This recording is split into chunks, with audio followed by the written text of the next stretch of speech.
On this 2019 to 2024 Ram 1500 Classic with the 5.7 Hemi P0455 means the PCM saw the EVAP system act like it has a large leak. The truck may run normally, but the MIL can illuminate. Broadly, this can involve EVAP plumbing, the charcoal canister area, the fuel tank or fuel pump seal area, ESIM sealing or wiring, ESIM mounting, internal ESIM valves, or a purge solenoid that is leaking. If other EVAP or signal-related codes are present, check what they mean first, then stay focused on proving whether this system is actually leaking right now. For P0455, the PCM runs an intrusive EVAP test to judge leak size. During that test, the ESIM switch opened before the calibrated time, so the PCM interpreted that as a large leak. Treat the operating conditions as monitor gates. This runs on a cold start after the small leak test failed during the last valid key-off event, with ambient temperature between 4 degrees C and 35 degrees C, 39 degrees F and 95 degrees F, fuel level between 12% and 88%, and elevation below 8,000 feet. In the background logic, the small leak monitor is looking for an engine on /drive cycle for a minimum of 2-5 minutes. The engine on timer is clipped to a maximum of 26 minutes on any given trip, and there is a 12-minute delay time where the PCM ignores ESIM switch input. The logic also looks at an engine off event after a maximum time of 17.5 hours without an ESIM switch closure, with fail accumulation called out as engine on 100 minutes and engine off 70 hours. Temperature matters here. A fast temperature swing can hide a leak by creating vacuum too quickly, or make a sealed system look like it is leaking, because vapor buildup decays vacuum too quickly. Before you get deep into the leak hunt, understand what the PCM and ESIM are doing. A general EVAP failure pattern is that vacuum cannot be created below -250 Pa within a calibrated time. When system vacuum reaches between -187 Pa and -250 Pa, it acts on the diaphragm and closes the vacuum switch. On the electrical side, the ESIM signal will typically be a 12.0 volt or 5.0 volt signal depending on the vehicle, and voltage signals can vary between vehicles and may be somewhere between 5.0 and 12.0 volts. That is why both the sealing side and the switch signal side matter on this code. Start with the basic system checks. Then check for any applicable service bulletins or PCM flash updates related to this fault. If one applies, perform it, then make sure the EVAP system is not leaking by leak testing it before moving on. If nothing applies, continue into the verification routine. Next, turn the ignition on and run the small leak verification test with the scan tool. Follow the on-screen prompts and document the results from each phase. If the routine passes, the system may be sealed at that moment, so compare the recorded data to the manual evaluation pattern before attempting any repair. If the system is functioning properly, do not repair anything. If the routine fails, use the manual evaluation data to decide where the failure pattern points. If the routine is not available or will not run, go straight to the manual evaluation. Remember, this routine is based only on the FTP sensor pressure reading. The ESIM switch state is not part of that routine's decision, even though the PCM uses the ESIM switch for leak detection. For the manual evaluation, watch purge duty cycle %, ESIM switch state and fuel tank pressure, PA on the scan tool. For best results, the fuel tank should have less than 95% of fuel tank capacity. Keep in mind these readings are not absolute. Tank size, fuel volume, barometric pressure, ambient temperature, and fuel temperature can all affect what you see. Treat the EVAP components and wiring as a system, not just as one code name. Also remember, the PCM does not use the fuel tank pressure sensor to decide the leak, but that sensor is useful for diagnosing the system. Run the 5 manual phases in order.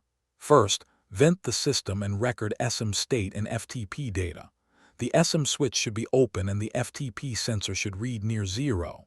If the ESIM switch reads closed, think about an ESIM signal short to ground, a switch stuck closed, or a purge solenoid that did not open when actuated. If you actuate the purge solenoid for venting, the time called out is 1 minute. Second, monitor and document ESIM state and FTP data for 2-3 minutes. A sealed system should slowly build pressure or vacuum as temperature changes. More than a 200 Pa change in 1 minute means the system is too unstable to test accurately. A steady value can mean a leak or simply temperature conditions that are too stable, so keep testing. A very rapid change points to too much temperature change and an invalid result. Third, start the engine and record the data within 5-10 seconds after the engine starts while purge is still off. You should see a small vacuum from fuel being pulled from the tank, typically between approximately -25 and -50 Pa. If vacuum appears immediately near or below the ESIM regulation point, -500 Pa, suspect a purge solenoid leak pattern. Fourth, let purge become active only long enough to create maximum vacuum, then record ESIM state and FTP data. The FTP reading should drop quickly to approximately -600 Pa, and the ESIM switch should change to closed. If pressure drops correctly but the ESIM switch does not close, look at a switch stuck open or an open ESIM signal or ground circuit. If the ESIM switch closes but FTP changes very little or not at all, look for a restriction between the canister and FTP sensor or a faulty stuck sensor, and verify the 5-volt supply before condemning the sensor. If neither the switch nor the pressure reacts, think very large leak or purge not opening when commanded. If vacuum is 2 to 3 times the expected reading, look for a plugged canister vent hose or fresh air filter, or an ESIM vacuum vent valve stuck closed. That pattern can also go along with refueling difficulty. Fifth, turn the engine off and monitor ESIM state and FTP data for 3-4 minutes. The FTP sensor should quickly return to the vacuum relief regulation point, approximately -500 Pa, and stabilize. Vacuum should stay below approximately -250 Pa, and the ESIM switch should remain closed for the additional 3-4 minutes of monitoring. If the FTP reading rises quickly near 0 or above -250 Pa, and the ESIM switch opens within the 3-4 minutes, the system has a leak, and you move into leak location testing. If all 5 phases match the expected results, the system is most likely not leaking at this time. Possible false failure causes include software issues, debris in the purge solenoid or ESIM relief valves that has cleared, or the ESIM not mounted correctly with the switch at the 3 o'clock position. Once the data says the system is leaking, choose how you want to leak check it. You can test the complete EVAP system as one assembly, or you can split the system at the charcoal canister and test each side. The complete system path goes into the yield flow meter check. The split system path first decides whether the leak is on the fuel tank side or the fresh air side. For the whole system check, use kit, yield and accessory 8400 for C. Connect the red power lead to battery positive and the black ground lead to battery negative. Connect shop air. Set the smoke air control switch to AIR and start airflow with the remote button. Block the tester AIR supply tip while pressing the remote start button, and if needed, set the red flag on the airflow meter even with the ball. Then connect service adapter 8400 480p to the ESIM vent hose. Connect the AIR supply tip to the adapter and activate airflow. If the yield is calibrated correctly, the indicator ball should rest at the bottom of the airflow meter when no leak is present. Depending on fuel level and venting configuration, it can take several minutes to fill the system.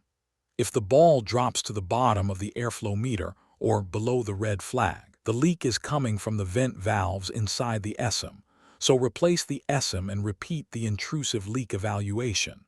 If the ball stays above the red flag, the leak is elsewhere in the system. Find and repair the leak using smoke testing, a hydrocarbon sniffer, or a bubble test, then repeat the intrusive leak evaluation. If you split the system, remove the canister tube from the charcoal canister, the tube that connects to the fuel tank on the other end. Attach a hand vacuum pump to the canister fitting and pump it until the ESIM switch closes. Then monitor ESIM switch state with the scan tool for up to 10 minutes. If the ESIM switch remains closed for a minimum of 5 minutes, the leak is on the fuel tank side. If it does not remain closed for a minimum of 5 minutes, the leak is on the fresh air or canister side. This split check is aimed at the fresh air side, including ESIM internal valves and seal, the canister, purge solenoid, and the purge tube between the solenoid and canister. For a fuel tank side leak, use kit, yield, and accessory 8400-4C. Connect power and ground to the battery, connect shop air, set the smoke air switch to smoke, attach the black hose to the canister tube, and use the remote button to fill the fuel tank side of the system with smoke. Locate the leak with smoke testing, a hydrocarbon sniffer or a bubble test, then repair the leak. To check the purge solenoid for an internal leak, remove the manifold hose from the purge solenoid, fill the system with smoke, and watch for smoke coming through the purge solenoid. If smoke comes through the purge solenoid, replace the purge solenoid. After the repair, repeat the intrusive leak evaluation. For a fresh air side leak, use kit, yield, and accessory 8400-4C. Connect the yield power and ground to the battery, connect shop air, set the control switch to AIR, start airflow, block the AIR supply tip while pressing the remote button, and set the red flag to the ball if needed. Connect service adapter 8400-4ADP to the ESIM vent hose, connect the AIR supply tip, and activate airflow. If the ball drops to the bottom of the airflow meter or below the red flag, the leak is coming from the vent valves inside the ESIM, so replace the ESIM. If the ball stays above the red flag, the leak is somewhere else in the system. Find and repair it using smoke testing, a hydrocarbon sniffer, or a bubble test. After leak repair, repeat the intrusive leak evaluation. The key on P0455 is not to guess at parts.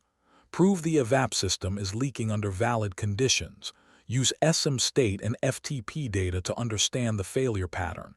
Then use the yield path to isolate the leak before calling the repair.